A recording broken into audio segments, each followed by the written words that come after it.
E foi uma situação inusitada em relação a outros testemunhos que a gente ouve, né? A grande maioria é aquele que vem pela dor.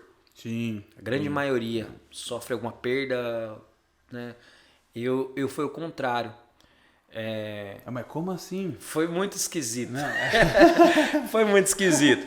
Ele conta um monte de coisa que ele fez aqui, né? Que praticamente é ruim para um casamento e não foi Pois pela é, dor. por isso que eu te digo, e falei no começo da conversa, pra mim aquilo era normal. Ali eu tava num ponto legal, porque eu já tinha diminuído muito esse problema com bebida. Aham. Toda vez que eu ia beber, eu dava a chave do carro na mão dela e falava, hoje eu vou beber, você não bebe, você dirigir.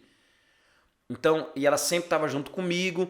Então, assim, eu achava que eu já tava muito top, que eu era um ótimo marido, né? E daí aconteceu, as coisas se tornaram maiores na música e eu comecei a ser, além do meu trabalho solo, eu comecei a ser contratado por algumas bandas para cantar nessas bandas, fazer alguns freelance. E eu fui cantar com a banda de Marechal Cândido Rondon e eles tinham um leque muito grande de contratação no Mato Grosso. E eu fechei com eles uma turnê de 15 dias no Mato Grosso, onde a gente ia cantar em várias cidades, só shows abertos, na praça, assim. E a minha esposa estava grávida do meu filho, né? O nosso segundo filho. E ela estava no 8º mês de gestação, a gestação de risco, porque ele estava querendo nascer antes da hora. Nós morávamos no 4º andar de um prédio onde não tinha elevador, então ela só poderia descer quando ia ao médico, descia uma vez, ia ao médico, fazia o que tinha que fazer na rua e subia e ficava lá. Não podia sair. Só morávamos eu, ela e a Giovana. E eu estava praticamente mais de 2.000 quilômetros de distância, com ônibus de banda. Se acontecesse alguma coisa com ela, de, por exemplo, morrer, eu ia chegar pro funeral, nem pro velório, porque eram mais de 24 horas de viagem de ônibus Sim. para poder voltar. E eu fui. E tô lá fazendo meu trabalho.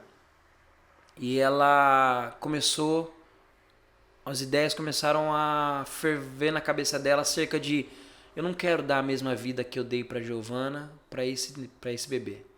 De bar, de bebida, eu trabalhando na noite, ausente, porque daí a parte da manhã eu dormia toda, a parte da tarde eu corria atrás da música, de fechar os contratos, de divulgação.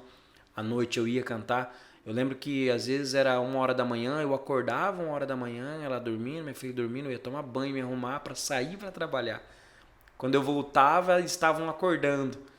Então eu era muito ausente em casa. Não tinha meu papel de homem, né? Eu deixava o dinheiro e ela que pagava todas as contas. Ela que resolvia todos os problemas de casa. Ela que ia em reuniões da escola. Tudo ela.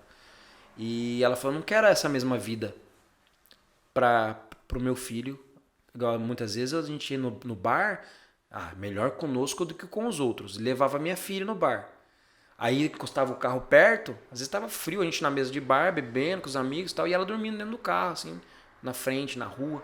Né? Por muitas vezes, né? A gente ia embora daí, alcoolizado, dirigindo, com a criança dentro do carro. Olha o risco, né? Mas achava que era melhor ela conosco do que ela com os outros. Você tá entendendo, assim, o normal, que a gente acha que é normal?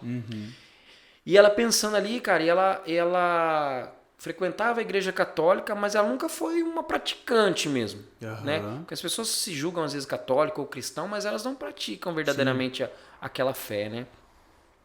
E a gente tentou ir na católica algumas vezes, tal, ela tentou me levar, fui em algumas missas lá com ela, mas a minha família sempre teve um contato com a igreja evangélica, né? E então algumas coisas para mim já eram um pouco difíceis de aceitar. E daí o que aconteceu? Num start ela falou, já sei, vou chamar o Douglas pra virar crente. Do nada. Do nada, assim, de noite, ela, Deus e o bebê na barriga. A Giovana eu acho que não sei se estava com ela ou estava lá na casa da mãe. E daí, quando eu voltei dessa turnê, ela falou assim, viu, tava pensando aqui, depois que o bebê nascer e passar a dieta, vamos procurar uma igreja de crente pra gente ir? Eu estranhei assim, mas como pra mim era normal ir numa igreja de crente, eu falei, beleza, fechou. Mas a minha mentalidade eu ia ser um bom religioso, todos os domingos ia ao culto e tal. Ela falou, só que eu não quero aquelas igrejas muito barulhentas, ela falou. Falei, tá bom. E o Anderson Ganassim, ele tocava baixo comigo. Ele estava afastado da igreja, começou a tocar baixo comigo, a coisa estava rolando. Um belo dia ele chegou, ó, voltei pra minha igreja e eu não vou mais tocar com você, arruma outro baixista. E eu fiquei muito bravo com ele. Qual igreja que ele era? Da IPC. Da IPC. Ah, da mesma que você Da tá mesma hoje. que estou hoje. Então, assim, a ida para a IPC veio através daí de um convite dele. Então, depois de um tempo, nos encontramos, eu falei pra ele, ó, a gente tá procurando uma igreja pra ir, já visitamos 2 e tal. Ele falou, visita a minha lá, cara, vai que vocês gostam. E daí a gente marcou de ir num domingo. Quando você entra na igreja ali, é a salinha das crianças e tal, quando você passa a parede e entra dentro do templo mesmo, a banda tocando, cara, aquela sonzeira, aquela galera batendo palma, né? Muito barulho. E daí ela já ficou espantada, porque a primeira coisa que ela falou é que eu não queria uma igreja barulhenta, né? E ela nunca tinha ido? Não. Primeira vez que ela foi na igreja de crente.